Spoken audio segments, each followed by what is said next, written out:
ڕۆژنامە نووسیەکەی ئەمڕۆمان سەبارەت بە دەرەنجامەکانی ئەو راپۆرتەیە کە 3 مانگ بەر لە ئێستا بە ناوی مەرگەساتی حکومڕانی پێشکەش بە هەر چوار لایەنی یەکێتی نیشتیمانی و بزوتنەوەی گۆڕان و یەکگرتووی ئیسلامی و کۆمەڵی ئیسلامیمان کرد. سەرەتا ئێمە لەگەڵ برای بەڕێزم کاک عەلی حەمە ساڵح لە 16 ساڵی 2016 بە ناوی لە پێناو ڕزگارکردنی خەڵکی کوردستان لەم قەیرانە کاتی هەڵوێست و کردارە نامەیەکی کراوەماندا بە هەر چوار لایەنی ناوبراو بۆ ئەوەی کە لەسەر ئەم دۆخە خراپەی خەڵکی کوردستان، لەسەر ئەم قەیرانانە، لەسەر نادیاری داهاتەکانی نەوت، لەسەر نەبوونی شەفافیەت هەڵوێست و کرداریان هەبێ، بەڵام بەداخەوە هیچ وەڵامێکیان نەبوو. بۆیە لە 14 ساڵی 2016 و پاش 8 مانگ ئێمە راپۆرتێکمان ئامادە کرد. راپۆرتەکە بە ناوی مەرگەساتی حکومڕانیە کە ئێستا لە بەردەستانە، پێگاتووە لە 29 لاپەڕە. ئەم جارە هاتین بۆ ئەوەی کە ئەم چوار لایەنە هیچ بەهانەیەکیان نەبێ لەوەی کە نێوەرۆکی راپۆرتەکەیان بەدەست نەگەیشتووە، نەیان دیوە یاخود وردەکاریەکەی نازانن. 12 بەرپرسی باڵامان لە هەر چوار لایەنەکە بینی، 8 کاتژمێر لەگەڵ مەکتەبی سیاسی هەر چوار لایەنەکە کۆبووینەوە و راپۆرتەکە گەیشتە زیاتر لە 40 مەکتەبی سیاسی و سەرکردایەتی ئەو چوار لایەنە. ئێمە ماوەی 3 مانگە دوای بینینی 12 بەرپرسی باڵا و 8 کاتژمێر کۆبوونەوە ئەم راپۆرتەیان لە بەردەست بووە و پێمان وتون لە چه خاڵێکیە ناڕوونی هەیە، بەڵگەی زیاتر پێویستە لەسەر ئەو حکومڕانیەتی ئێستا کە مەرگەساتێکی بەرهەم هێناوە ئێمە ئامادەین لە نزیکەوە زانیاری و داتای زیاترتان بدەینێ. ناوەڕۆکی راپۆرتەکە پێگاتووە لە باسی پارە و داهاتی نەوت، لەسەر قەرزدارکردنی حکوومەت و خەڵک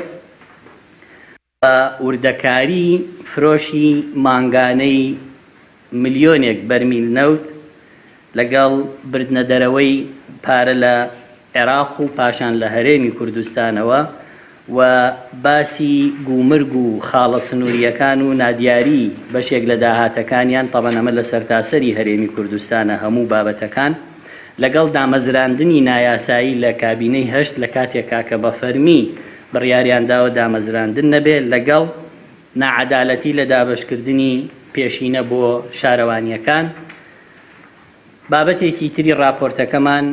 خانەنشینی نایاسایی کە هەڵاوسانێکی گەورەی بۆ بودجەی گشتی دروست کردووە لەگەڵ تاپۆکردنی زەوی لەسەر کۆمپانیای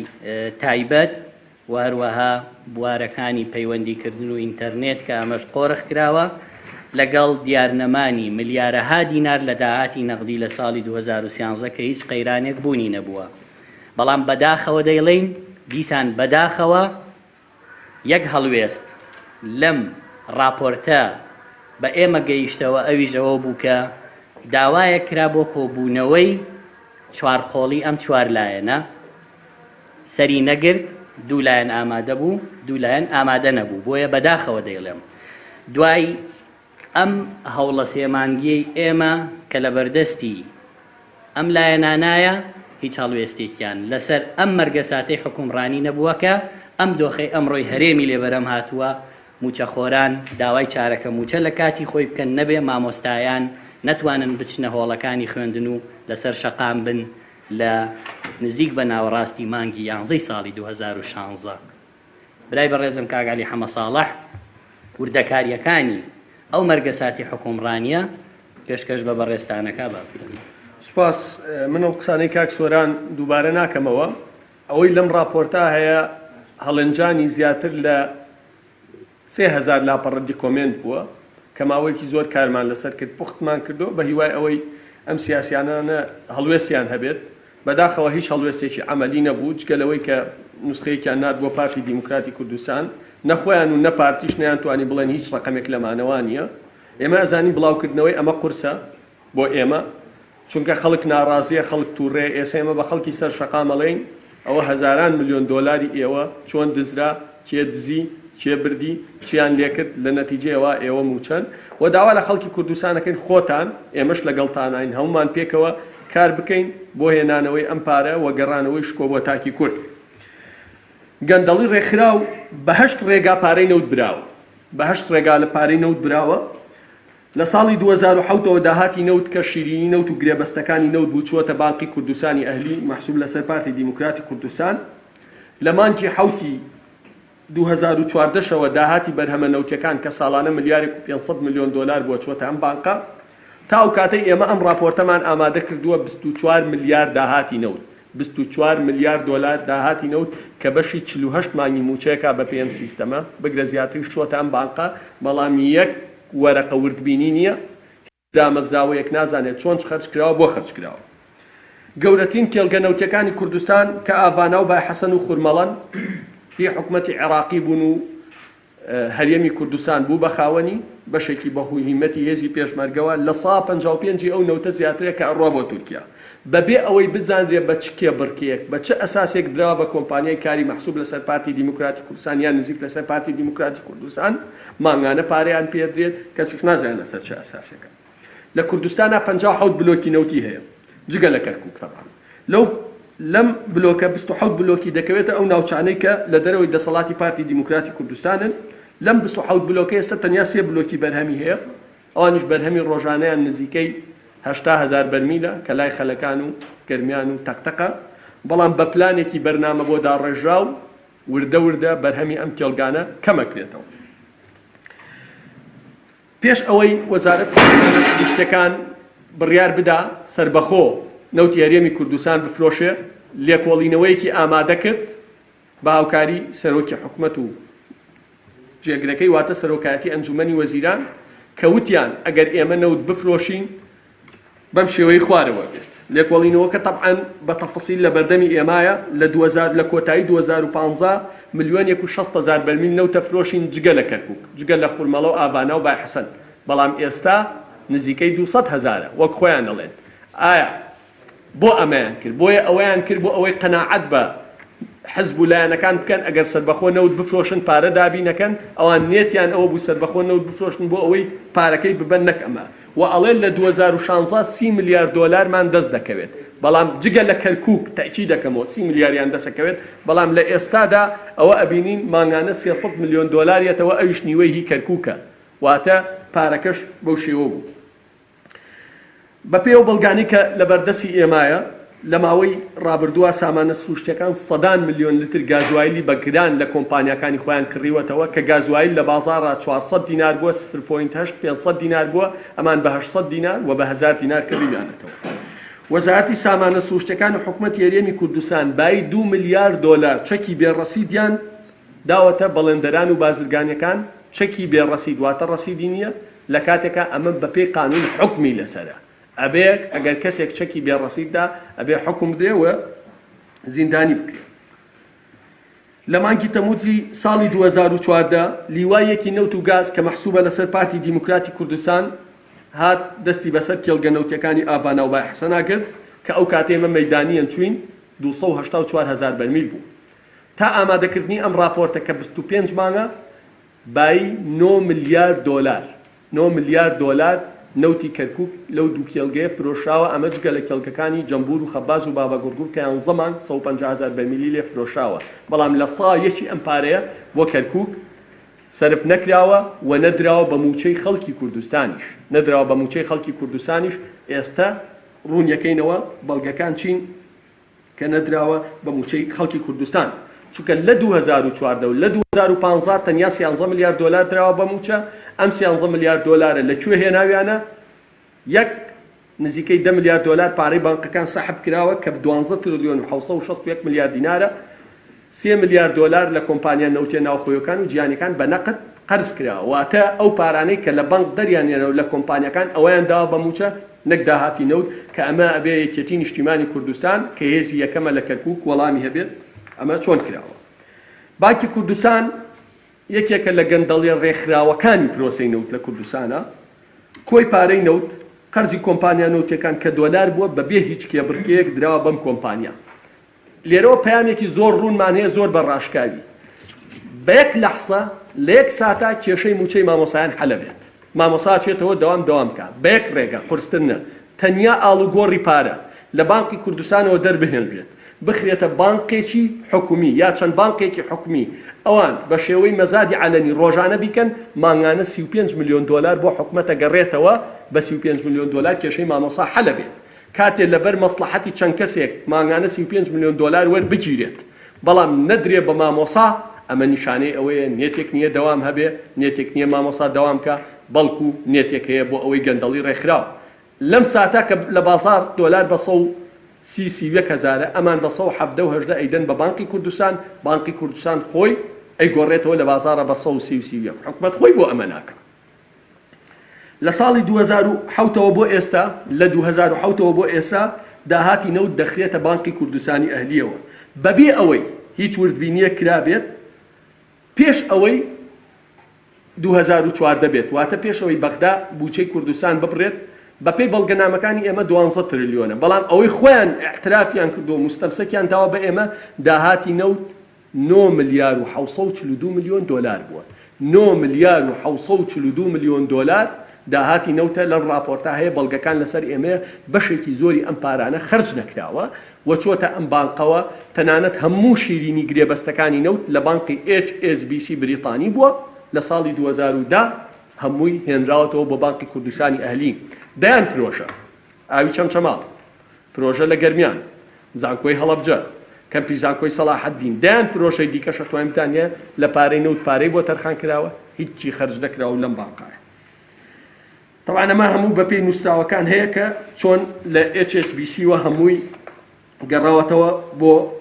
ئەمینە و تەفاسیلەکەی هەیە ئەمانە چیان کردووە جگەلەوەی کە موچەی خەڵکیان نەداوە جگەلەوەی کە پارەی بانقەکانیان دەستکاری کردووە ئەم قەیرانەیان خوڵقاندووە ئێستا هەمووی ئاشکراکەین هەریەمی کوردستانیان خستۆتە ژێر قەرزێکی 28 ملیار دۆلاریەوە ئێستا یەکێکەیڵێنە و قەرزانە کێ و لە کێ وەرگیراوە بپرسن خەڵکی کوردستان لە هەموو 2014 و 2015 13 ملیار دۆلار سەرف کراوە بە 2016 شەوە ئەگاتە 17 ملیار دۆلار دراوە بە موچەی خەڵک خێرە ئێستا ئێمە 28 ملیار دۆلار قەرزاری ئەی داهاتەکانی نەوت چی بەسەرە ئەم قەرزانە دەستکاری سیولەی بانکەکان 12 تریلیۆن و 761 ملیار دینار قەرزی کۆمپانیا نەوتێ ناوخۆییەکان لەگەڵ چەکی بێڕەسیدا ئەوەی کە باسم کرد 4 ملیار مافی کۆمپانیا نەوتە جیهانیەکان 4 ملیار دۆلار قەرزی موچەی فەرمانبەران و خانەنشینان 4 ملیار و 400 هزار دۆلار قەرزی تورکیا 1 ملیار و 200 هزار دۆلار قەرزی داناغاز 2 ملیار دۆلار وەرگرتنی پارەی پێشوەخت لە کۆمپانیا نەوتە جیهانیەکان 1 ملیار و 600 ملیۆن دۆلار بوو ئەمە گەندەڵیەکی ترە ئەبێ خەڵکی کوردستان بزانن لە مانگی 6 2015دا وەزیری سامانە سروشتیەکان لە پەرلەمانی کوردستان وتی ملیارێک و 600 ملیۆن دۆلارمان لە کۆمپانیا نەوتە جیهانیەکان بە نەقد وەرگرتووە دواتر نەوتیانە دەینێ هەموو مانگێک ئێستا لە 150 ملیۆن دۆلار 100 ملیۆن دۆلار تەنیا لە پێنجمانی ڕابردووە 600 ملیۆن دۆلاریان داوە بەم کۆمپانیا لە بری ئەوەی پارەکە کەم کا زیاد دەکات ئەمە نیشانەیە ئەوەیان پارە نایەتەوە بۆ خەڵکی کوردستان لێرە یەک ملاحەزە بە ڕێزان کاک عەلی ئیجازەم بدا لەسەر قەرزەکان ڕەنگە خەڵکی کوردستان ڕای گشتی تووشی شکالێ بوو بێ چکە ئەمە کردویانە بە قەرز و حیسابیان کردووە لەسەر حکوومەت و خەڵکی کوردستان دەبێ بدرێتەوە بەڵام بەڕێزان حەقیقەتی ئەم قەرزانە ئەمەیە کە دەستکاری سیولەی بانقەکان 12 تریلیۆن دینار بۆ کوێیان بردووە چیان لێ کردووە ئەمە قەرز نییە تاکو بەڵێندەران و بازرگانەکان و وەبەرهێنەکان بڵێن ئێمە ئەم پارەیە داومانە بە موچە قەرزە لەسەرمانە بێ بتاندەینەوە نەخێر ئەم پارە لە بانقەکان 2 تریلیۆن دیناری هی خەڵکە کە بردوێتی لە بانک دایناوە ئەوی تر هی بانقە بازرگانی و ئەهلیەکانە کە هی وەبەرهێنەران و هی کۆمپانیاکانە ئەم پارە براوە قەرز نییە لەسەر خەڵک کراوە بە قەرز جگەلەوە قەرزی کۆمپانیا نەوتیەکان و مافی کۆمپانیا نەوتیەکان نە بەڵگەیەک هەیە نە زانیاریەک هەیە نە لیستەکەی هەیە ئێمە هیچی نازانین ئەمە کە کراوە بە قەرز لەسەر خەڵکی کوردستان جگەلەوە قەرزی موچەی فەرمانبەران ئەوە قەرزە لە گەردنیان واتە پارەیەک نییە هێنابێتیان و بڵێن قەرزمان بۆ کردوون ئەوە پارەی خەڵکە لەلایەنە جگەلەوە ئەوەی داناغاز ئەمە دۆڕاندنە لەگەڵ کاک عەلی سکاڵامان هەیە لەسەر وەزارەتی سامانە سروشتیەکان چۆن بوونەتە هۆکاری ئەوەی ئەم هەرێمی کوردستانە 2 ملیار دۆلار بدۆڕێنێ و کەسیش محاسبە نەکرێ. ئەمە قەرز نییە، ئەمە ئەبێ ئەوانی لەسەر محاکەمەکرێن. جگە لەوە قەرزەکەی تورکیا بەڵێ 1 ملیار دۆلار ئەڵێن قەرزمان وەرگرتووە لە تورکیا، ئەویش نەیانوتوە دەبێ بماندنەوە، وتویانە کۆمپانیای نەوتیمان هەیە دەتوانرێ وەربگیرێتەوە و وەرگرتنی پارەی پێشوەخت لە کۆمپانیەکان مانگانە وەزارەتی سامانە سروشتیەکان کە ئێستا نیوەی داهاتی نەوت نایێنێتەوە بە حساب ئەم پارانەی داوەتەوە. بۆیە ئێمە باوەڕمان بەم قەرزە نییە کە کراوە بە قەرز لەسەر خەڵک و حکوومەت. خاڵەتێکی تر کە خەڵکی کوردستان بە تایبەتی یەکێتی نیشتیمان و بزوتنەوەی گۆڕان لە مەترسیەکی گەورە ئاگادارەکەین. پارتی پلانی هەیە بە هیچ شێوەیەک ڕێگە نەدرێت تەطویر لە غازی چەمچەماڵا بکرێت، هیچ لای گرنگ نییە هەموو ساڵێ 2 ملیار دۆلار چەند ملیار دۆلار بە دانەغاز بدۆڕێنی. 2 ملیار دۆلار دۆڕێنرا موچەی 4 مانگی خەڵکە و ئێستا دۆسیە لە محکەمایە و بۆ ئەوەی بوژانەوەی لە منتیقا ڕوونەدا. کۆمپانیای داناغاز پلانی دانا پرۆژەیەک دروستکە لە چەمچەماڵ شارێکی گەورەی غازی هەموو خصوصیت و تایبەتمەندیەکانی تیا بێ 6 ملیار دۆلاری تێچوو ئەوەی لە بیری ئینسانێکی پێشکەوت و خوازا بێت، بەڵام ڕێگەی پێ نەدرا. ئێستش ڕێگە نادرێت تەطویری ئەم غازە بکرێت کە دڵنیا بن ئاسایشی هەرێمی کوردستان بە غاز دروستەکرێت نەک بە نەوت. نەوت ئێستا لە بازاری عالەمیە فائیزی هەیە، بەڵام کێشە گەورەکە غازە. ئێمە وەک ئەوەی کە بۆ ئەوەی بیسەلمێنین کە داهاتی نەوت چۆن بووە، 1 مانگمان بە مستەمسەک وەرگرتووە کە مانگی حوتی ساڵی 2015 لە 20 ناوچەی جیاواز کێڵگەی نەوتی توانای بەرهەمێنانیان گەشتۆتە 930,000 بەرمیل نەوت کە مستەمسەکە لە بەردەمی ئێوایە یەک بە یەک کێڵگەکان یەک بە یەک کۆمپانیاکان و چۆنێ فرۆشاو چۆن فرۆشاوە با 1 ملیار دۆلار بووە. ئەم 1 ملیار دۆلارە دیسانەوە چی لێ هاتووە؟ لێرەوە مستەمسەکی ئاشکراکەین بردنە دەرەوەی پارە. بەڵێ لە کوردستانە بە بەرنامە لە ڕێگەی 2 خاڵە سنووریەوە زەمینە خۆشکەوە بۆی پارەی خەڵکی کوردستان ببرێتە دەرەوە. ئەویش چیان کردووە؟ بۆ نمونە کۆمپانیایەک یا مەسئولێکی حزبی بەرپرسێک وتێتی بای 15 ملیۆن دۆلار سپلیت یا هەر کەرەستەیەکی تر داخڵەکەم، هیچی داخڵ نەکردووە، گومرگەکەشی داوە، وەرەقە و ئەولەویاتی کردووە، بردوێتی بۆ بانقەکان، فاتورەی دروست کردووە، پارەکەی بردووەتە دەرەوە، هیچ کاڵایەکی نەهێناوە چونکە ئەگەر وەرەقە ڕەسمی لە خاڵە سنووریەکان دروست نەکردووە براوەتە دەرەوە. بە پشتبەستن بە نووساوی دادگا، نووساوی بانکی ناوەندی عێراقی لە ساڵی 2006 تا 2014 312 ملیار دۆلار لە بانکی ناوەندی عێراق فرۆشاوە. لەو 312 ملیار دۆلارە 210 ملیار دۆلاری لە ڕێگەی نێراوەتە دەرەوە لە ڕێگەی بانکەوە. لەو 210 ملیار دۆلارە 78 ملیار دۆلار نازانرێ بۆ کوێ چووە. لەو 78 دۆلارە کێ ناردوێت و بۆ کوێ چووە؟ 12 ملیار دۆلاری لە ڕێگەی 5 بانکی هەرێمی کوردستان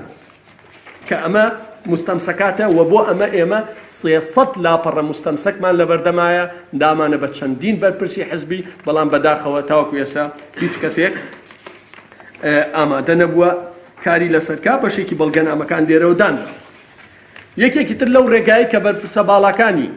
یەکێتی و پارتی پارەی لەسرە بەن خاڵە سنووریەکانە بە چەندین ناوی جیاواز، بە ناوی پشکنین، سۆنەر، نەقڵبەڕی، دڵنیایی پارەیەکی زۆر کۆکەنەوە بۆ کۆمپانیەکانی خۆیان لە خاڵە سنووریەکان بەبێ ئەوەی هیچ کارێک بکەن، هیچ کارێک ناکەن، مانگانە چەندین ملیۆن دۆلار لە خاڵە سنووریەکان بەو ناوە جیاوازەیە بن بە پێی راپۆرتی چاودێری داراییش بەشێ لە کارەکان هەر بە فەرمانبەرانی حکوومەتی هەرێمی کوردستانە بکەن. ئەمە جگەلەوەی دامەزراندن بە پێ و بەڵگانەی کە لێرەیە جەنابتان نەتوان بیبینن. سەرۆکی حکوومەت کتابی کردووە بۆ وەزیرەکان و تێتی دامەزراندن نییە، کەس دامەزراندن بۆ بەرز نەکاتەوە، بەڵام خۆی 3000 کەسی دامەزراندووە. تەنیا بە یەک نووسراو 1500 کەس لە دووە، 300 کەس بە زێرەڤانی، 400 کەس بەچین نووسراو بەڵگەنامەکان بەشێکی باشیمان هاوپێچ کردووە. جەنابتان ئەتوانن لە مستەمسەکاتەکانە بیدین. بەشێکی زۆر لە دابشکردنی ناعەدالەتی لە پێشینەی شارەوانیەکانە ئەبینرێن هەندێک قەزای ئێسش وردە پرۆژەی تیاکرێ، هەندێک ناحیەی تیاکرێ، هەندێکی تری تیا ناکرێ. ئەمە بەهۆی ئەوەیە کە ناعەدالەتی هەیە لە پێدانی شارەوانیەکان. بۆ نمونە شارەوانی زاخۆ مانگانە بە پێ مستەمسەکاتە 260 ملیۆن دیناری پێدرێ، ئاکرێ 60 ملیۆن دیناری پێ، بەڵام کەلار 3 ملیۆنی پێدرێ، چەمچەماڵ 3 ملیۆنی پێدرێ، شارەوانی بجیل 15 ملیۆنی پێدرێ، بەڵام شارەوانی قدش 15 ملیۆنی پێدرێ بەڵام خانەقین ملیۆنێک و 500,000 پێدرێ ڕزگاری ملیۆنێکی پێدرێ تا دواتر هەموو شارەوانەکان یەکێکی تر لە مەترسیداریەکان ئەوەیە خانەنشینی نایاسایی بەڕێزان تەنیا لە ساڵی 2013 27,000 کەسیان بە ناقانونی تەقاعد کردووە بە پلەی سەربازی لە موچەی 300,000 بۆ 900,000 و بگرە زیاتر دەیان گرفتی گەورەیتیان لە کاتێکدا تەنیا چەند کەس بە قانونی تەقاعد کردەوە بە پێی یاسای خانەنشینی ژمارە سیوەشتی ساڵی 2007 432 کەس بە قانونی کراوە بەڵام 27,000 کەسیان بە ناقانونی کردووە کادری حزبی ئەمەش بووە بە بارگران چەندین کەس بە پلەی فەریق خانەنشین کراون بەبێ ئەوەی بڕیاری سەرۆکاتی هەرێم و ئەنجومەنی وەزیرانیان کرد ئەمە چارەسەری مەسلەی خانەنشین ماخستۆتەوە تاپۆکردنی زەوی لەسەر کۆمپانیاکان بەڕێزان چەندین کۆمپانیا و مستەمسەکاتمان لە بەردەمە ئەم کۆمپانیانە بۆ نمونە پاڵاوگەی کار پرۆژەیەکی مساتحەیە حکومەتی عێراق دروستکردی وەزارەتی سەناعە لە سا هەفتای تەواو کرد دوای درا بە کۆمپانیای کاری نزیک لە پارتی فراوانی کرد ئەمە مساتحەیە ئەبێ بیداتەوە بەدەوڵەت بەڵام بە پێ و بەڵگەنامە تاپۆیان کردووە لەسەری زیاتر لە 20 پرۆژە بەم شێوەیە بۆ نمونە تازەکی لە مانگی دوا سەرۆکی حکومەت گەورەترین پرۆژە لە عینکاوە کە ئەبووە 2 ساڵی کە بیدایەتەوە 8,000 مەترە کە مساتحە بووە تاپۆی کردێ لەسەر خاوەنەکە ئەنتەرنێت و پەیوەندیکردن یەکێکی ترە لە منبعی فەساد لە هەرێمی کوردستانە کە لێرەدا بە پشتبەستن بە راپۆرتی چاودێری دارایی و بەڵگەنامەکان نووسیومانە ئەم ژێرخانی ئەنتەرنێت و تەلەفۆنە هی حکومەتی هەرێمی کوردستان بووە لە ساڵی 2007 بە 2 کۆمپانیای ئەنهێنا کردیان بە شەریک بەبێ ئەوەی هیچ بکەن لە سا هەفتا بۆ کۆمپانیا لە ساسی بۆ دەوڵەت باشە دوای 7 ساڵ ئێمە پرسیارمان کوتمان هەر لە ساسیەکەی حکومەتیش پارەکەی کوا 1 دیناریەم پارەش دیار نییە لە کاتێکە هەمووی نووسیومانە ژێرخانی گەیاندن بە بینە بە کارمەند بە ئۆتۆمبیل دراوە بەم کۆمپانیانە 1 دیناریش ناگەڕێتەوە حکومەتی هەرێمی کوردستان لە ساڵی 2003 کە هیچ کێشەیەکی پارە نەبووە لە کورسیان زعف و هیچ کێشەیەکی پارە نەبووە لە کوردستانە لە بەغداوە پارە هاتووە چەندین پارەی نەختینەی دەرهێنراون و بەکارهێنراون و دیارنیەکی لێ هاتووە لەوانە 5 ملیارد دیناری کەمەندامان دۆخی کەمەندامانە بینن کە 14 مانگە 3 موچیان وەرکردووە 40 ملیارد دیناری پێشمەرگە 2 ملیارد دیناری دەستەی ژینگە 5 ملیاری وەزارەتی پەروەردە 1 ملیارد دیناری ئەنجومەنی خانمان 3 ملیارد دیناری دەستەی سەربەخۆی مافەکانی مرۆڤ ئەمە جگەلەوەی 61 ملیارد دینار و ملیۆنێک و 500,000 دۆلاری نەخۆشخانەی هیوە براوە نەخۆشخانە کەی سەڵەتانە ئەم پارەیە لە سنووقی شێرپەنجا دانرا بۆ ئەوەی هاوکاری ئەو مناڵانە بکرێن نەمرن بە سەڵەتان بەڵام دەستیان بۆ ئەمەش کرد ئەمە جگەلەوەی لە هەرێمی کوردستانە 22,000 کۆمپانیا هەیە 8,000یان لە باجی خانوبەرە تۆمار نەکراون و باج نادەن بەشێکی زۆری ئەوانەی دیکەش دیسانەوە باج نادەن حکومەتی هەرێمی کوردستان 721 ملیارد دیناری لای کۆمپانیا هەلەکانە لە مانگی یەکە خۆیان قەراریاندا لێی وەرگرتنەوە چاوپۆشیان لێکەن بۆیان پێشەکەنەوە تا دواتر بەڕێزان ئەمە لێرە شتێتر ئاشکراکەن لە 5 مانگی ڕابردووە بەپێی بەیانی فەرمی سامانە سروشتەکان ئەڵێ 141 ملیۆن دۆلارم داوە بە کەرکووک بە پترۆ دۆلار و کۆمپانیای بەرەمهێنەر لە کاتێکا کەرکووک کۆمپانیای بەرەمهێنەری نییە کۆمپانیای نەوتی باکوورە لەوێ ئیشەکە ئەم 141 ملیۆن دۆلارە دیار نییە 5 مانگی ڕابردوو دوێنێ و پێرێ محافەزە ئەوێت مڵک و زەویەکانی شارەوانی بفرۆشێ تەنیا مانگی ڕابردوو ئەڵێ 43 ملیۆن دۆلارم داوە بە کەرکووک هیوادارین یەکێتی نیشتیمانی و محافزی کەرکووک جواب داتەوە ئەم پارەتان وەرگرتووە کوا 141 ملیۆن دۆلار 14,100 دەفتەر دۆلارەکە ئەم پارتان وەرگرتووە کوا وەرتان نەگرتووە جواب دەنەوە و ئەمانەوێ شتێکی تر ئاشکراکەین ئێستا یەکێک لە بیانوەکانیان ئەوەیە کە موچە نیە شەڕی داعشە مەسروفیان تیا کردووە بێ خەڵکی کوردستان باش ئەم ڕاستێ بزانێ و ئەم بەڵگانەی لابێ ئەمە ئەسڵ و ئەساسی نییە و ئەمە جگە لە قسەیەکی ناڕاستی چی دیکە نییە چونکە بەهۆی شەڕی داعشەوە ئێمە 4 کێڵگەی نەوتی زۆر گەورەمان بە هیمەتی پێشمەرگە قارەمانەکان دەستی بەسەراگریا ئابانا بای حەسەن ئەمە جگەلەوەی لە بەتمۆ عینجالە تا ئێستا بای 12 ملیارد دۆلار نەوت فرۆشراوە بەڵام خەرجی ئیزافی پێشمەرگە 1 ملیارد دۆلار بووە واتە بەهۆی شەڕی داعشەوە بەرپرسانی ئەم وڵاتە بای 11 ملیارد دۆلار زیاتر لەوەی لە پێشمەرگا سەرفیان کردووە نەوتیان فرۆشتووە و پارەکەی دیار نییە و چیان لێ کردووە و ئەگەر ئەو کێڵگە نەوتیانە نەبووە کە ئێستا دەستی بەسەراگیرە بە دڵنیاییەوە ئەمان ئەو چارەکە موچە نەک بە 50 ڕۆژ بە 90 ڕۆژیش نەیانەدا بۆیە نابێ شەڕی داعش بکرێ بە بیان لێرە دیسانەوە لەسەر ئەمانە کێ مستەمسەکێوێ سەدان مستەمسەکی زیاتر لەمە خەینە ڕوو بەڵام ئێمە پێمان وایە حزبێک بە دەرەجەی یەک ئەمەی کردووە حزبێکی تر هاوکاریەتی وە گۆڕان و یەکگرت و کۆمەڵ ئێمە ناڵێن بۆری نەوتیانەیە کێڵگایان بردووەچی بەڵام مەسئولن لەوەی کە پشتیوانی لەو خەڵکە بکەن کە ئەم غەدرانیان لێکراوە بەبێ ئەوەی بزانژێ بۆ خراو نەتیجێ قەرزێکی زۆر پارەکانیان خوراوە کاتی هەڵوێستە و کاتی کردارە دیسانەوە تەکی دەکەینەوە تەنیا بەوەی ئاڵوگۆڕی پارە لە بانکی کوردستانەوە بخەرە بانکی حکومەت کێشەی موچەی مامەسا حەلەبێ کە نایکەن ئەیانوێ پارەکە بن و ئەیانوێ خەڵکی وڵاتە نەخوێنەوار بێ بۆ ئەوەی درک بە گەندەڵی و دزیەکانیان نەکا و بە دنیایەوە ئێمە بە بڵاوکردنەوەی ئەم ڕقەمان ناوەستین و هەڵوێستی کردداری و عملیمانە بێ بۆ بەرگریتن لە خەڵک سوپاس دەستخۆش بەڕێزان جارێکی تر تاکی دەکەینەوە ئەوەی کە ئێستا گوێبیستی بوون بینیتان سێ مانگە لە بەردەستی یەکێتی نیشتیمانی بزوتنەوەی گۆڕان یەکگرتو ئیسلامی کۆمەڵی ئیسلامیە 12 سەرکردەی باڵایانمان بینیوە 40 مەکتەب سیاسی و سەرکردایەتیان ئەم زانیاریانیان بە بەڵگەوە لە بەردەسە 8 کاتژمێر لەگەڵیان کۆبوونەتەوە تا ئێستا دەنگیان لەسەر ئەم هەموو گەندەڵی و زانیاریە مەترسیدارەی مەرگەساتی حکومڕانی نەکردووە.